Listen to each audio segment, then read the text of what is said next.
There. Okay, Ta-da! there we go. So this is part 2.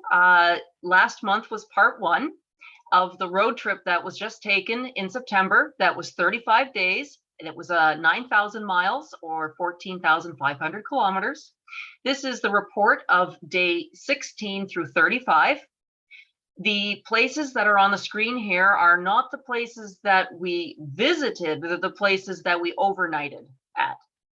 So that gives you an idea of sort of the range of where we ended up. Okay. So it's been said that you can't really take a bad picture out west, even if there's nothing that interesting, there's no trains or anything going by, and it's true. Gosh, this was my first time going out here and everything was breathtaking to me. So even without anything really in the foreground or any major subject matter aside from the mountains, it was just beautiful. So this presentation starts at McBride, which I'm sure many of you have been to. We were fortunate enough upon arrival to catch a freight train coming in and then one from the opposite direction. They have a station there. It is now divided, and half of it is being used as sort of a local diner cafe, and the other half is being used as sort of a tourist information and kind of folk art retail kind of place. You can see we drove through the Fields Parkway. There is a sign when you're first entering that tell you what the travel conditions are for the winter. This was September, so the conditions were good. And then there's a couple of pictures on the bottom here, just driving along the highway. Again, just gorgeous. We saw the Athabasca Glacier and the Columbia ice field. Some wildlife if you're very lucky and you're quick enough to catch it. That's a beaut. You got to watch out for bears though. There are bears in this area and there's warning signs up because they will try to sell you a calendar, which reminds me folks, we have about, 10 of them left. If you need one, please let me know. Shameless plug. I know, but I couldn't help it. Drove through Mount Robson Park, waited, I'm guessing about 45 minutes and caught this freight coming through. We thought it was beautiful scenery and just had to wait for it. And the same with the opposite direction. Heard on the scanner there was something coming, found a half decent place to park ourselves that wasn't terribly dangerous and waited for it. And it's, it's worth it when you get a nice shot. Got some video as well. On to Jasper, and as you know, 6015 is on display there. I'm wondering if that's what Fort Erie is going to look like when they're finished, maybe a little fence or something around it. Of course, I see here that they don't have any kind of canopy or anything on top to protect it against the elements like they were talking about in Fort Erie. I would have assumed that they got harder elements here with all the snow and everything, but maybe they don't need it. It's a short video. It's not that exciting, but it's just showing that there was quite a bit of freight activity. There were a lot of comings and goings while we were there just checking out the area.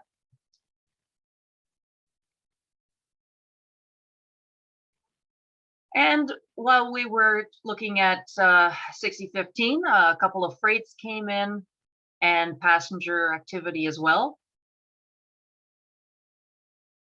Again, gorgeous day, just nice and clear. You can really see those mountains. I believe it was Paul that identified the top left location there in one of my daily teaser emails when I said, do you know where this is? And he identified it as being Fields. And even when the train isn't all that spectacular to see, again, just the scenery makes it special. So you have to stop and set yourself up to take the pictures. That took a lot of time. There was a lot of waiting where we knew there was something coming. We just waited for it just because there were mountains and trees and it was pretty. So we really thought we were going to catch a lot of action in Banff because staying at Lake Louise, I could hear trains at least once an hour all through the night. And I thought, wow, listen to all that activity. This is going to be great. And got to the station around 8 o'clock in the morning. And in 4.5 hours, caught one freight, this one, and this CP employee bus, and this interesting maintenance of way vehicle, this yellow sucker on the bottom there. He didn't really do very much. He just kind of went past us, backed up, and went off into the background there. So wasn't that exciting, but got a short little video here for you to see.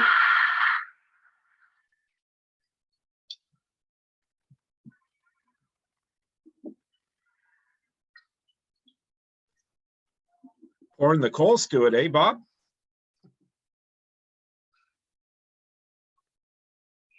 I'm sure you guys recognize this place. It's Morants Curve. I keep forgetting that some of you are muted. You can unmute yourself if there's no background noise. Not trying to cut you off.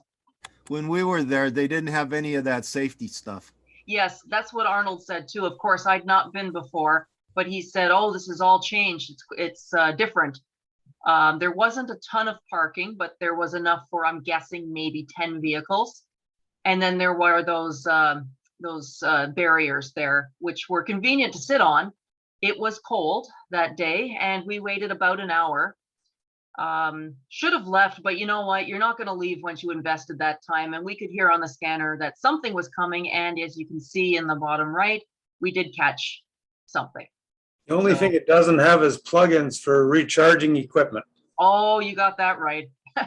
I just changed my background on my screen here to Morants Curve. Oh, appropriate. So that day was actually quite cool, and it was on and off drizzly, kind of dull. The pictures turned out a little dull, but you know what? No complaints.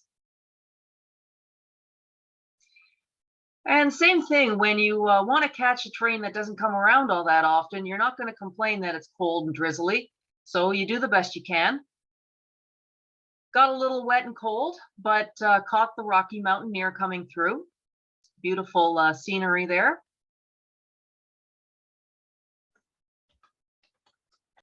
Now, the next morning, we were going to catch it again at the Lake Louise station. It was supposed to be departing at 8:30, so we got there well in advance, set up and everything else. It was very cold.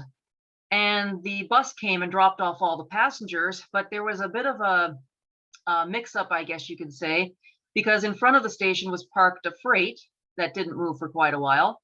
And then there was another freight on the upper track there, and then a helicopter came, which was unusual. You can see here there's a freight in front of the station and all those passengers and the helicopter taken off. So they had to do a bit of shuffling to get the Rocky Mountaineer in front of the station for all those passengers. So they were delayed by probably an hour. And they were very happy to get on the train when it was ready for them. You can see that they all got their masks on there and the flags were waving and everyone's happy. We found that there were some road closures after that. So there were some routes that we wanted to take and we weren't able to. So an area that should have taken us maybe an hour and a half or 2 hours to get to drive took about 6 or 7, because like everyone else in that bottom photograph of caravan of vehicles, we all had to take an alternate route. But finally, we did arrive in Revelstoke, and we got to their museum about an hour before they closed, which was great because we had the whole place to ourselves. At the Revelstoke Museum, they have a model railroad club, which is static most of the time, but when they have people to operate it, then you can watch it in operation. And they have an upper part there where you can look down at some of the cars and engines that they have preserved inside. And also there's a viewing area that you can look outside as well. They have a locomotive simulator inside the museum and a steam train that you can not go inside, but you can walk up and look inside. This is taken from the upper viewing platform and looking outside at some of the different things that they have on display there. They have got different types of cars and engines, maintenance of way, caboose, all that kind of stuff. This is some of the things that we saw outside. The sun came out, that was nice, and it was still had a few more minutes before they were ready to kick us out. Of course, we had to take a short drive over to Craigallachie. Sun was starting to go down at that point. Had to be appropriately dressed for that occasion, of course, with our CRHA Niagara shirts. Nice. Yes. Chris Paxson told us that outside of Revelstoke Museum that there was a virtual rail fan cam.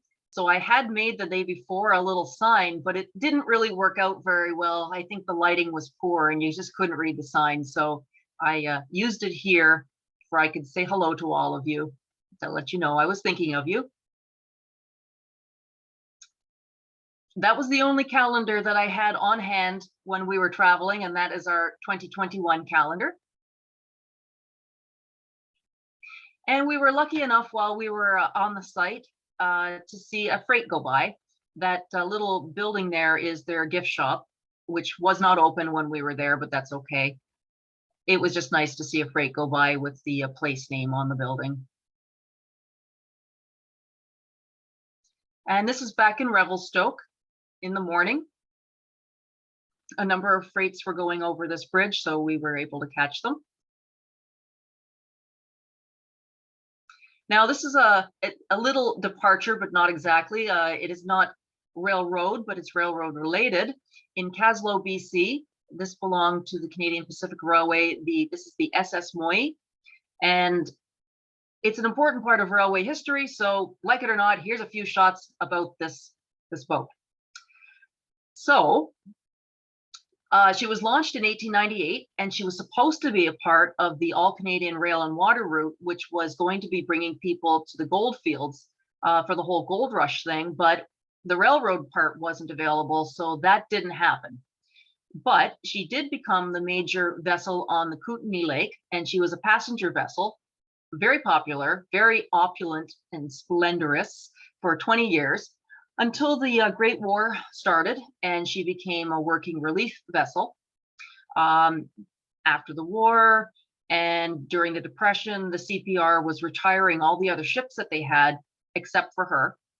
And she continued on doing her passenger service until 1957. And instead of being, scrapped or used for parts or something, she was taken by the city of Kaslo and preserved. A beautiful, beautiful ship. On the upper part, she had a men's saloon with curving windows and bench seats, a full bar, spittoons, and a lavatory. After all, and you have a bar, you gotta have a place to go. There was a lovely dining saloon with hardwood floors and decorative windows. And the women's saloon in the back was Victorian style with upholstered seats and curtains. This is maybe not 100% all original, but it's made to be as it was over 100 years ago. Just an example of how beautiful and wonderful she was as a passenger vessel. I mean, look at the sample menu in 1904. Clam chowder, codfish and shrimp, chicken platter, corned beef and cabbage, loin of beef au jus, wild stuffed goose, biscuits, apple pie, steamed plum pudding. My God, that sounds so wonderful. And that wasn't even like a cruise ship. She was just a passenger vessel on Kootenay Lake. In the lower left there is an example of one of the photographic scenic windows. On the left and right is sort of just like a frosted glass, and in the middle is a photographic scene. Just gorgeous, just beautiful. Really, really enjoyed seeing her. and a couple of last parting photographs. It was a pleasure to see it preserved. CPR Railway logo there. Okay, so that's enough about boats, even though I know a bunch of you are boat nerds as well. And now we're back to trains. And this is in Yahk. It's pronounced Yahk. Very famous in CRHA lore. 1985. Yahk and back. Gansel's trip, 1985. You have to be licensed to officially go there, of course. It was interesting to see on the top picture there that the middle unit looks like it's been repainted freshly.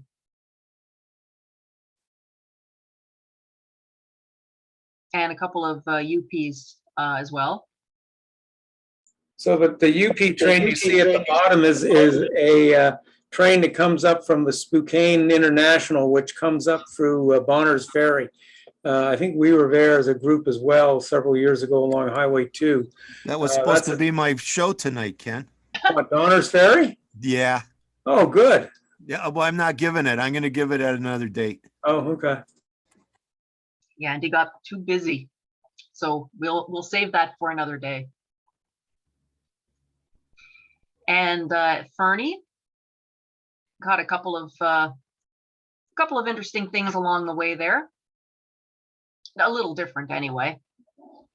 Tammy, the orange and red logos in the previous slide, were the orange just faded or were they supposed to be orange?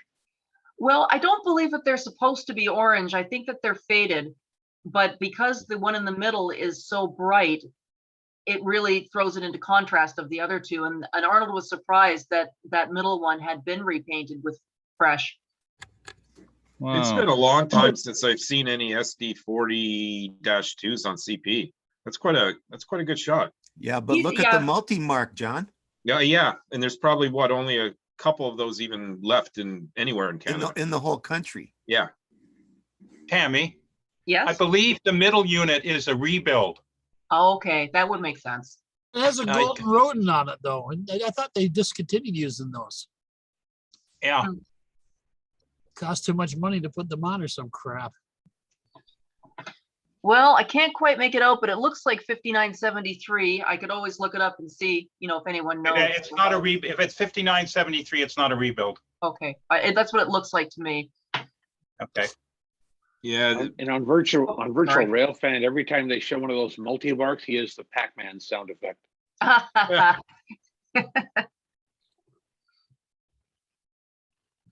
Okay, to be honest, I can't remember where this was, but it was somewhere between BC and Alberta. You kind of lose track after a while. That's one thing I definitely noticed about this area.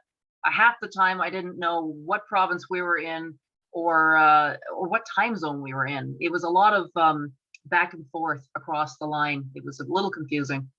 That's a train master, by the way, in the upper right.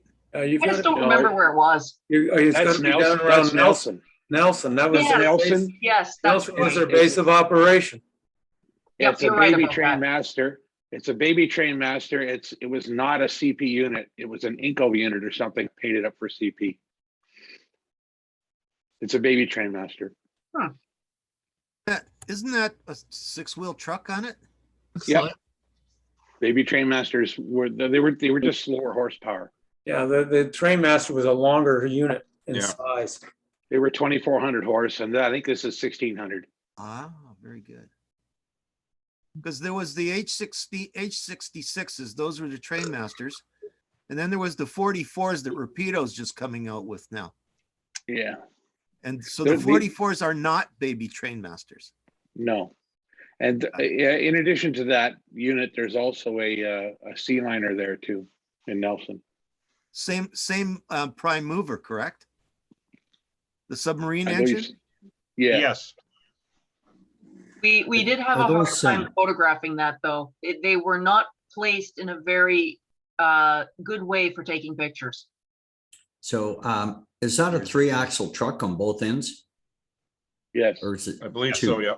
Is it Yeah. a Baby CC Train truck Master or still an had A1A? 3 axles in Yeah. for truck. Oh, okay. Wait a minute, what did you just say? I said that the baby train master, by the look at that picture, looks like there's 3 axles per truck. I may be Yep. wrong, but just looking at it, that's There what it is, looks like. there is. Yeah. Yes. There is. Okay, but is it a CC truck or an A1A? It's a CC. CC.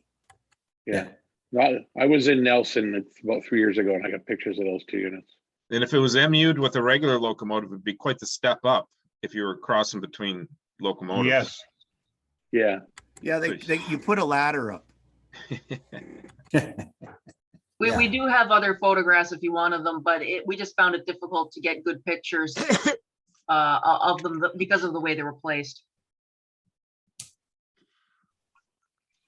So, you know, again, can't emphasize that you can't really take a poor picture out here, but you know, morning or evening, always beautiful. And again, always having to stop in strange places to take photographs of trains coming through, and that's perfectly all right when you've got the time. And, you know, if you're not in a rush, you make the time. I can really imagine just looking at the background there, landslides, rock slides. Oh, gosh.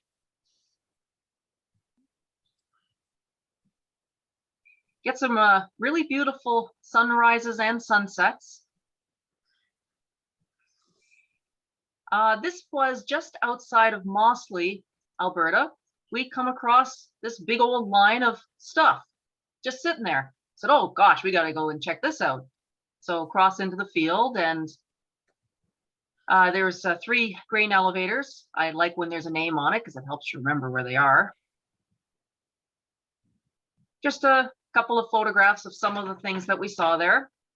They were all in various states of not being so great, but maybe they're going to be used, maybe they're going to be fixed up. I have no idea.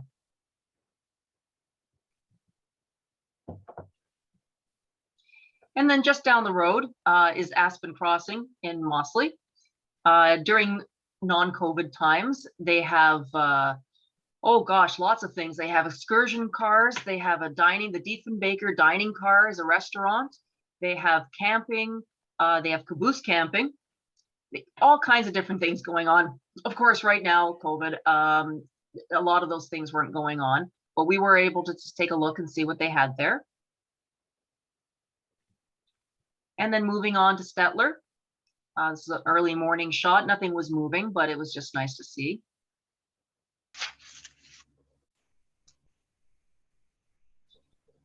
They had a number of things parked around here, such as these guys. And then we saw some, these guys moving around just down the road. So just doing a little switching and moving some cars, and just got a few photographs of them. CP35. Yeah. The Jeep 7 or 9. Curious where that one came from. It's not a CP or a CN. No. With that number, it almost looks like ex-Conrail. Bell on the front. Yeah. Yeah. A couple of Look it strange up. mufflers, spark arresters. 7433, right? Okay. 38. 38. 38, sorry. And what's the name of the railroad? Alberta Prairie. Alberta Prairie. And it's APXX. It looks like GP9 APXX 7438. With where the bell is, it looks like it's short hood forward. It's a Yep. Jeep Yeah. 9. Yeah. That 7438 is a Jeep 9. Yeah, that's what it says under the number Yeah, there. but whose was it, Bob? I can't, it doesn't say in my book. Well, I'll look it up. Whoops. Oh, yeah, that just says fire extinguisher. Never mind. All right, you've seen that one already. Moving on to Forestburg, we heard that the Battle River Railway had a new engine, and it did, but it wasn't in their new paint yet. As you can see here, it's in red, white, and blue, and the number is spray painted on the side, which was a little disappointing. But oh well, that's okay. They did have a couple that were in their proper paint. Well, back up. There's a multi-mark on that caboose, but the caboose is an odd color. Yeah, Yes. XCN caboose too. It's not CP. Yeah. that's the Point St. Charles. Yeah. Interesting.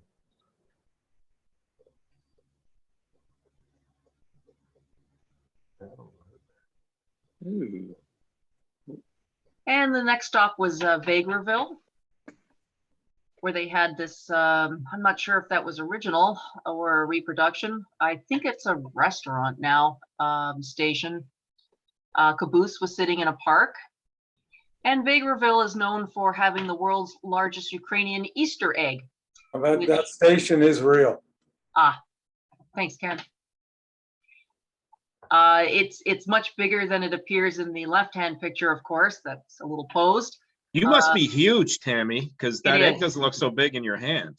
It is huge. And I like that it was featured on a Canadian stamp as well, Roadside Attractions Canadian stamp.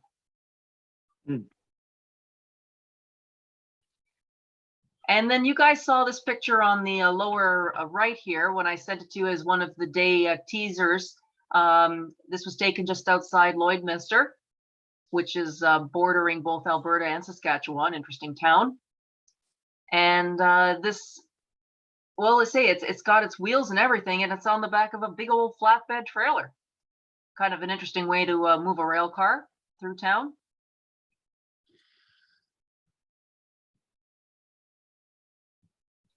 North Battleford. It's seen better days. Seemed a little depressed around there. Nice building though.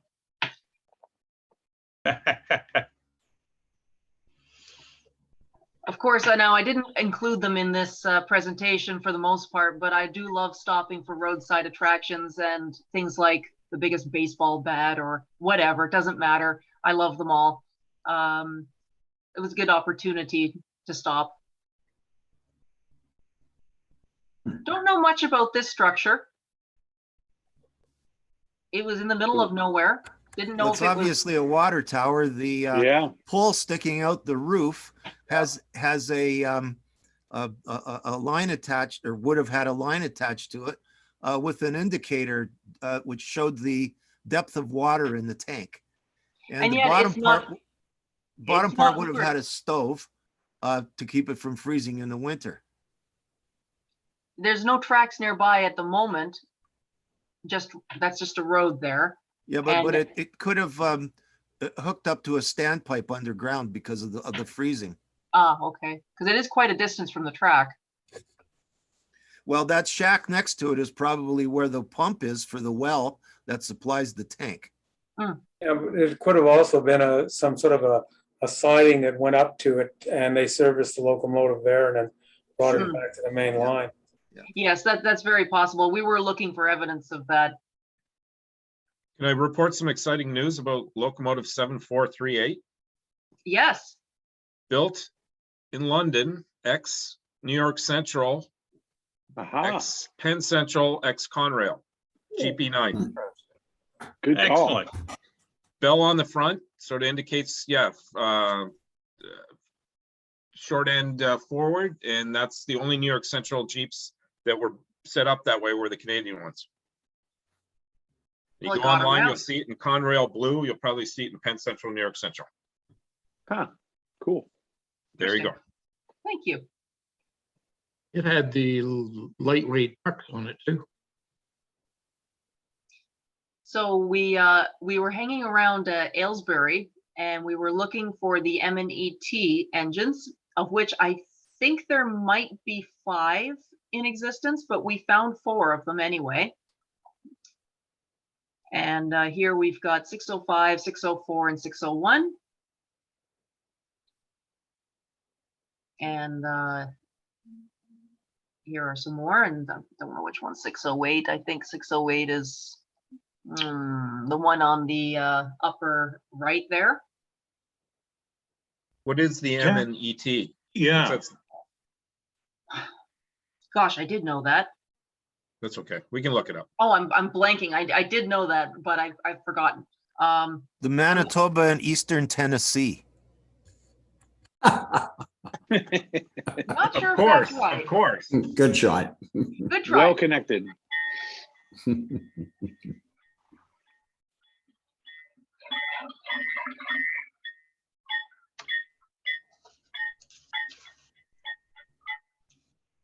Just a short little clip there. Thought you guys might like this. There was an interesting collection of a whole bunch of stuff just parked around. I believe this might have been part of a private collection. So there was these guys and these, Great Western, and another one. Where was that? Is that in southern Saskatchewan? Willow, Saskatchewan. Just outside of Assiniboine. Great Western took over most of the CP rail operations in southern Saskatchewan, and they run as far west as a place called East End, Saskatchewan. That 4062 almost looks like Rock Island colors. Yeah.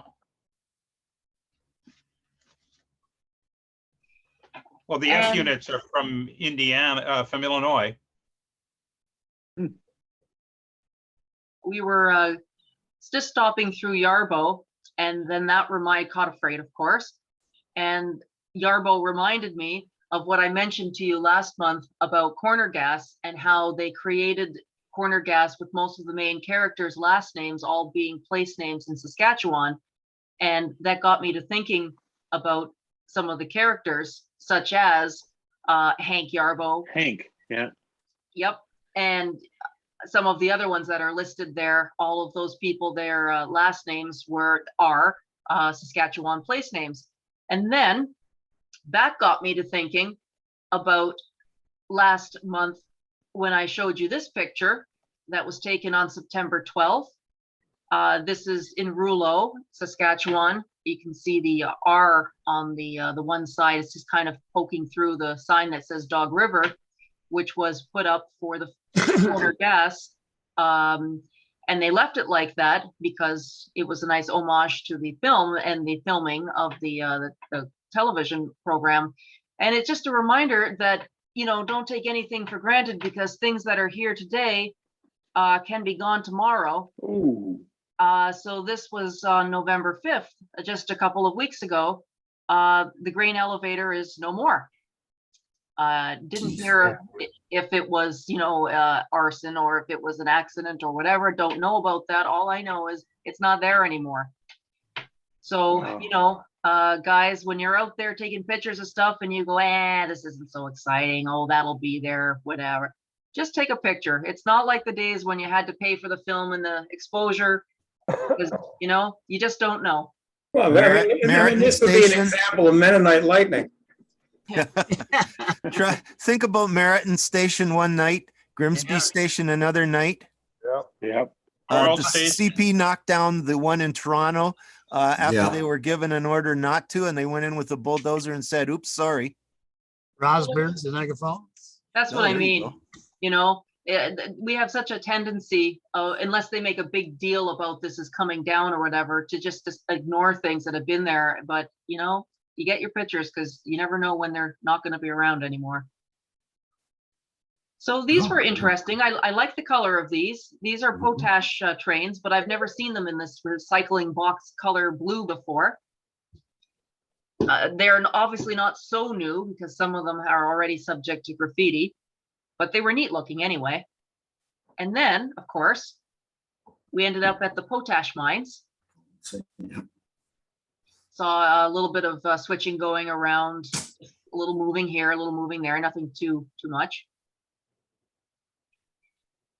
Continuing eastward, getting into Manitoba. Stopped at Portage la Prairie, which has the world's largest Coca-Cola can, as you can see there, which is actually a painted silo, but that's okay. And the Portage Model Railroad Club was having an open house, so we stopped in to see them. They're the owner of one of our calendars now. Wanted to see the Prairie Dog Central Railroad. It was not operating at the time because of the province's COVID restrictions, they found it to be too difficult to operate and with all of the restrictions in place. So they're not working, they're not shuttered right now. But we were able to see all of the engines that were sitting outside. And just in case you wanted to know what a prairie dog looks like, there's a prairie dog by the rail there, and there's a prairie dog picture on their logo. Otherwise known as a gopher. Yeah. I don't know, all these different ground rodents, you know, they all have different names, but they are Richardson's ground squirrel. A ground squirrel? I think it all depends on what part of the country you're from. probably possible. Yeah. Tammy, that M&ET is Modesto Yes, and Empire Traction Company. yes, that's right. I knew it, I just couldn't remember it. The only problem with that is they're in California. Yes, they are. Yep, So they just acquired the locomotives and haven't repainted them yet. I believe so. Yeah. Because when I And- said Modesto, but yes, you're right. Tammy, where you have the picture with the Santa Fe unit in, that used to be the Midland Railway of Manitoba. And it was Great Northern Company. And that's why the BNSF locomotive is there because it does the switching for the track they have there left in Winnipeg. Ah, well, from here, we moved on to Winnipeg briefly to check out to see if we could find the Greater Winnipeg Water District Railway. As you can see in the map there is a lot of track, but that doesn't mean there was a lot of action while we were there. The lighting was poor. So this guy was kind of rusty. This picture, I know I cut the nose off, but I'm taking the picture through a chain link fence. It was very difficult to get this shot. And nothing was moving. It was all behind fencing. I've read a couple articles about that railway over the years, like dating back 30 years. What do they still do? What is the purpose of that railway? They actually the railway goes to the intake for water for Winnipeg. It was built to construct that.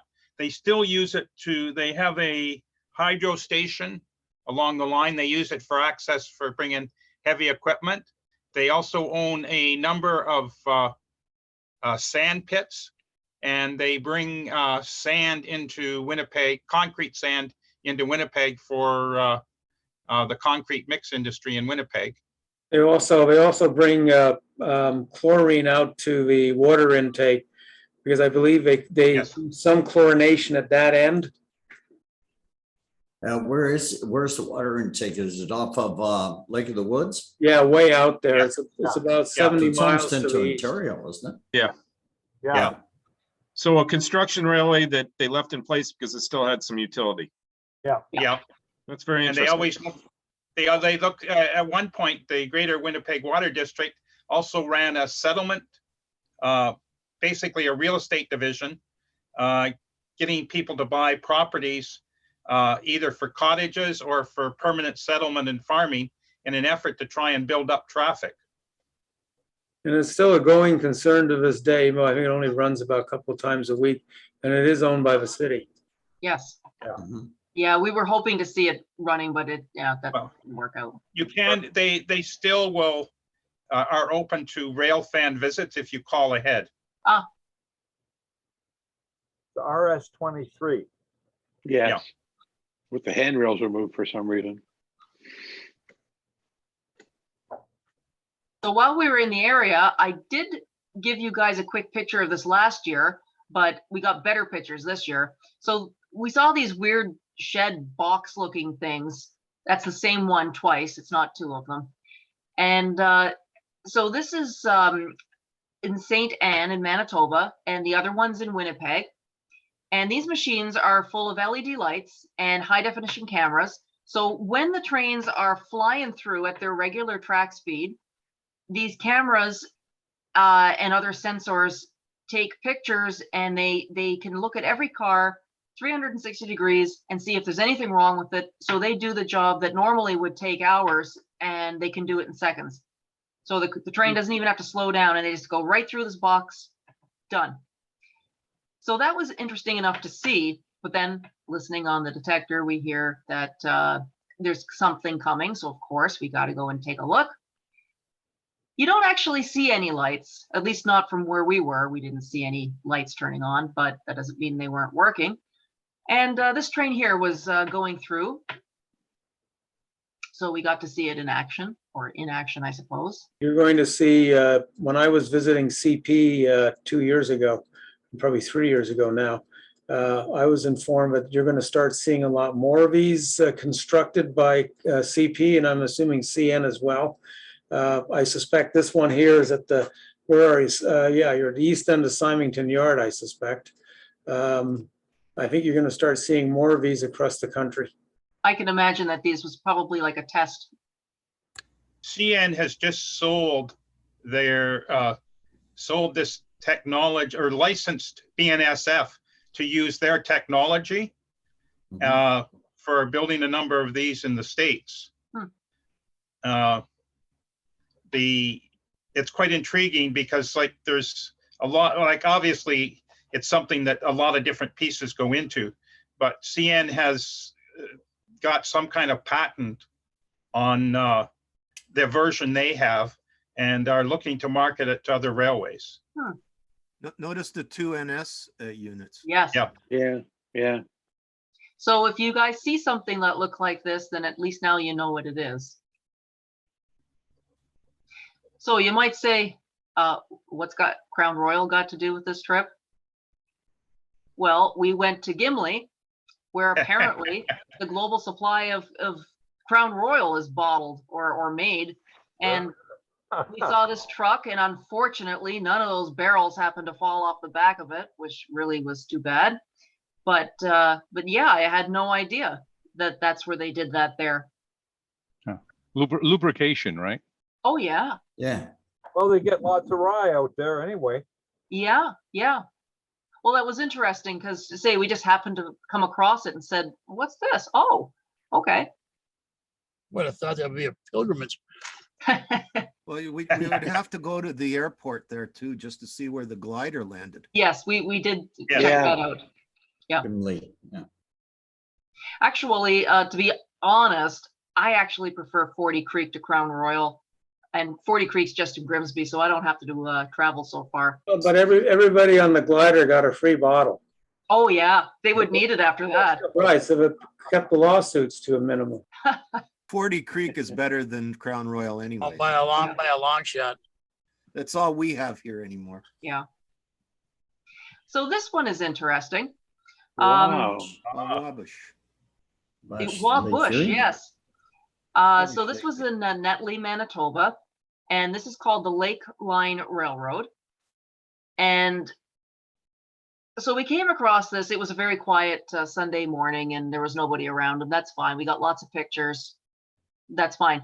Well, again, like I was mentioning, take pictures today because you don't know what's going to be there tomorrow. No, nothing bad happened to this, but 3 weeks later, it was totally repainted. Well, for that engine to get there, it had to travel by ship because that's part of the iron ore railways that are up at Sept-Îles, and they're all isolated from any connection to the North American rail network, such as Quebec North Shore and Labrador or Cartier. So this guy here was a connecting line just north of Sept-Îles that junctioned in with QNSL and brought iron ore into those mines and then transferred the traffic down into Sept-Îles. So, and that's also, I think, a low nose, what was it, RS-18? Yep. Yes. I believe in our one trip to Montreal, we saw this unit sitting out by the GE plant. How long ago was that? Oh, that was a long time ago. Okay. That was 20 years ago. Wow. I was going to say 15 or 20 years. I'm pretty sure because I think that's the only one of their units I've got a picture of. I kind of like it better in the yellow paint. I think it's got a little more personality personally, but you know.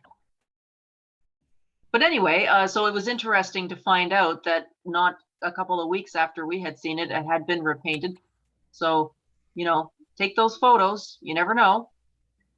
Those that photo, And about back when you were showing the car inspection things, that train had a long line of these tank cars, and they have a peculiar turret on the top.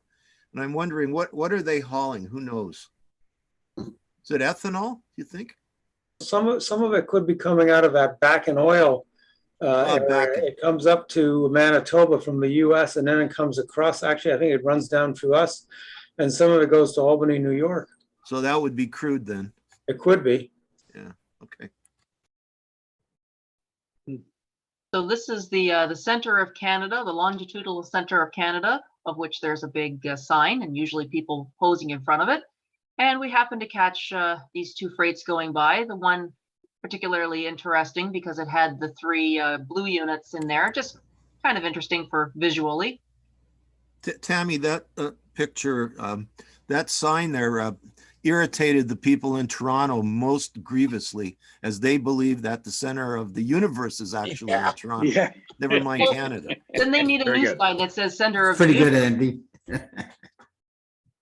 It's funny, you know, you're driving, and yeah, it takes forever to get out of Ontario, but all of a sudden you hit this sign and you go, we're already halfway? It just doesn't, to me, it didn't feel like it, but yeah, of course, you look at a map and to me, it just didn't feel like we'd gone halfway. Tammy, I know it's the center of Canada, but where is that center of Canada? Is it just west of Ontario? Well, it's in Manitoba. It's about Yeah. halfway between Winnipeg and the Ontario border. Oh, okay. Yeah. So it's about 30 miles. The sign is on the north side of the highway, if I remember. Yes. 17. Yeah. Yep, you're or right. Number 1. Yeah. Thank you. Wow. A little too close to the southern border, though. It should be way up near Churchill or further up if you want to be center. Oh, well, right. it's the I see what you're longitudinal, saying. not the Yeah. latitudinal. I know. Real center is center. There's only one center. Mhm. Center of North America is just south Agreed. of Winnipeg in the United States. Yeah. I can't think of it. I was there 2017. Actually, I didn't see this until just now. If you look in the top hand right picture, there's a little green sign and it says landmark and there's an arrow, and actually right behind that train is where that sign is.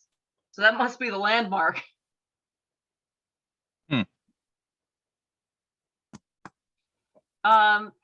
Just a short video of these guys going by slowly. Is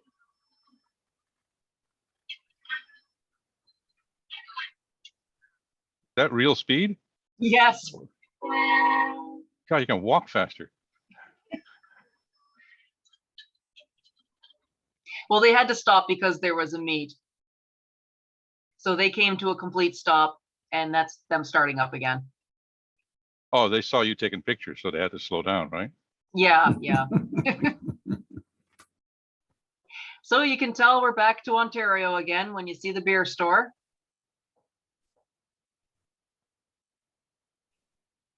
This is just outside of Thunder Bay in a place called, they call it Gravel. We just thought it was a really nice secluded area to stop and try to wait for something coming. We knew there was something coming, took about an hour. We spend a lot of hours waiting.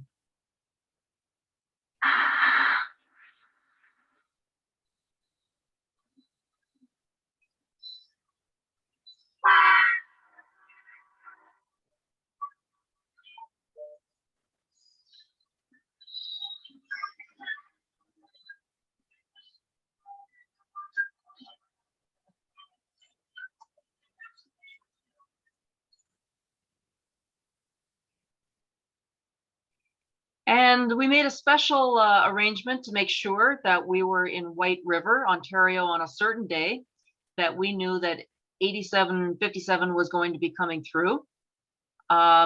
We knew about what time it was supposed to be there, but got there extra early because we wanted to just not miss it, because you never can tell with trains.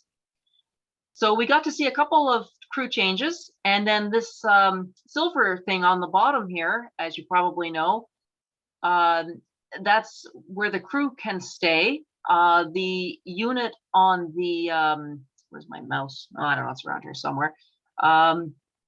The unit on the left is the shower bathroom quarters. We saw a lot of water coming out of that one. And I guess the units on the right must be the sleeping quarters. That's not water. Well, there was a lot of water. It's clear. Water with lumps. So they're making use of this as a crew hotel for White River?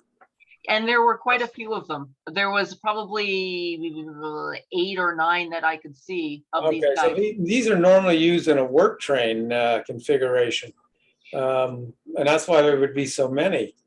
I can't, I mean, there is hotels in town. And from a division perspective, they would normally put somebody up there versus in one of these. Well, one of the Niagara Division members, Jason Gay, who you all know, actually works on the cruise. And I think they might have been up in White River earlier this year, or else it was late last year. I'm not sure. I haven't talked to him in a bit. I'm not Jason sure how much does is not work actually for them there. anymore. Jason doesn't work for them anymore because he refused to get vaccinated. Oh, for crying out loud. Okay. What an idiot. I'm not sure how much is actually up there. I had to buy a spare tire there one time. Yeah, they actually had one, did they? Yeah. Well, Yeah, they did. The But it important, wasn't an all season. I had to buy a summer tire. the importance of this is if we ever decide to ride the RDC, we've got to find some place to stay overnight, and it's not sleeping at the station. No, Well- we have to find a liquor store. That yeah, that is was on no- I've seen it on a motorcycle trip. I know where it is. There's no way, there was no liquor store in town, but there is a Robin's Deli and Donuts and an A&W. But there were at least 2 hotels that were fine. It's an agency store. Yeah, Yeah. usually in Northern Ontario, they're agency Or stores. agency stores. Yeah. Yeah. But there were a lot of those silver units. I say at least 8 or 9. That's as many as we could see anyway. Yeah, that's a work train. They're doing some work. That's what they use. That replaced the old dilapidated boxcars and stuff that they converted years ago, and old sleeping cars that they hauled around. Yeah, you see a whole string of them in the background there, eh? Yeah. Yeah. So again, because we had so much time to wait in White River, we saw some freights go by. We saw some crew changes. Saw this one car on the top here go by on a flat car, and we said, "Oh, what's that?" And I remembered that we had seen that behind the fence at the Bombardier plant in Thunder Bay. Like are they streetcar? It's an LRT. It looks. Is that the It's an LRT. I noticed the idler flats at either end because it overhangs. Yeah. I think that's for the LRT on the north side that goes along Eglinton Avenue. I was up the East End the other day, and one of those was being tested. It's got a Same T- color scheme, everything. It's got a T. They made them logo on different it. than the other Yeah, I see that. TCC ones. Yeah, I see the logo on it. Probably rejected and gone back for an adjustment. Oh. So this was the thing we were waiting for. And we did catch it for a very brief crew change. At this point, it had been in service for 7 days, and we were very happy to have caught it here. This was the Every Child Matters 8757 orange engine, and elusive. It had already passed us once in Dryden and headed down east when we were still heading east, and then we caught it on its return, so that was good.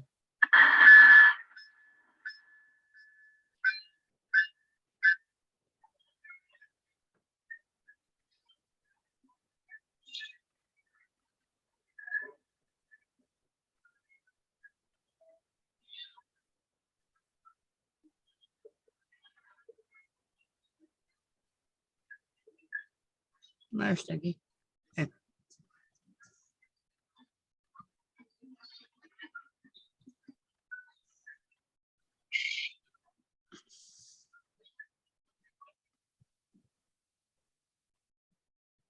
And the next day we had something else in mind to catch. And so we made a special trip to Cartier, Ontario. The thing we were hoping to catch was the CP business train that was supposed to be coming through around 1 o'clock in the afternoon. So we booted it down here and just to kill some time, hung around and took some pictures. Found out that it was not coming at 1 o'clock. It was delayed. It was not coming at 3 o'clock. It was delayed. It was not coming at 5 o'clock. It was delayed. It was not coming at 7 o'clock.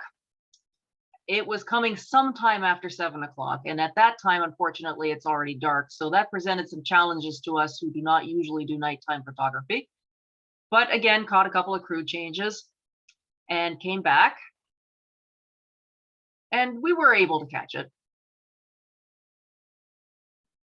So we got a couple of photos while it was sitting still for us. That's a good shot. Yeah. Thank you. Yeah, it is. I'm sure Dean could have done better. He's very good at the night photography. Oh, that's an But, excellent shot.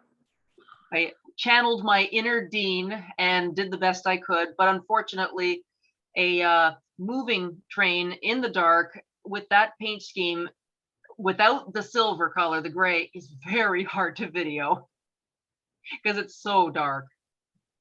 So I tried to get video.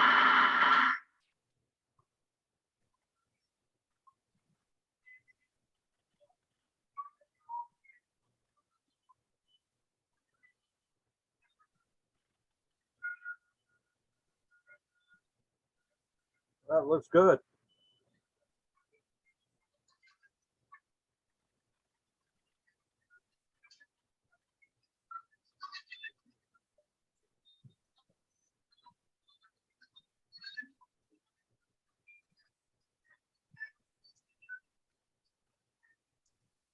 There were 13 coaches that followed the 3 engines, but being completely maroon with no gray, they just faded right into the darkness. The video became blurry, so I didn't put it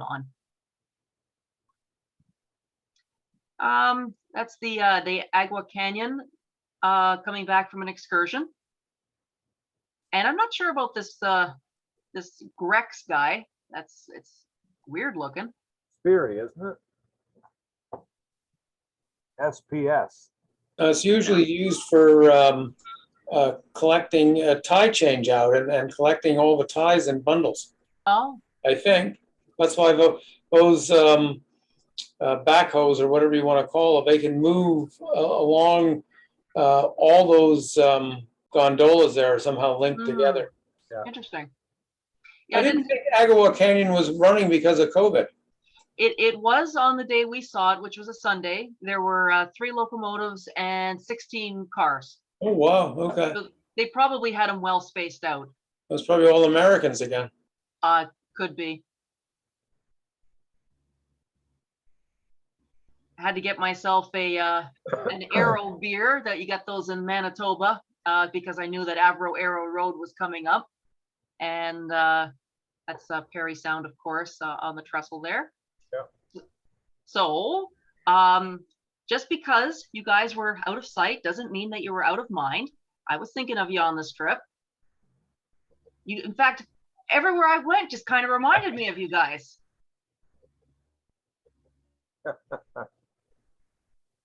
Banco's food. Yeah, I know he knows where that is.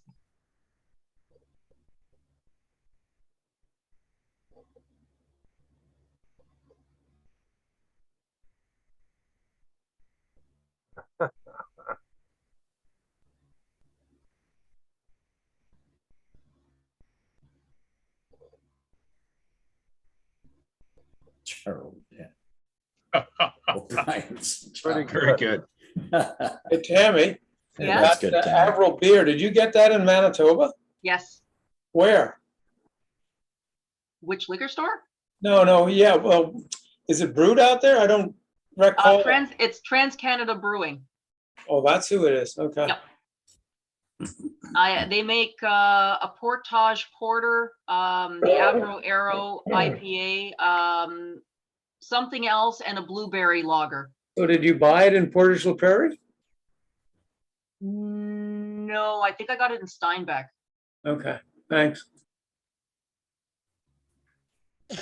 And so, whenever you see a caboose, you know that's probably the end. Well, thank you very much. Very good. Excellent. Excellent.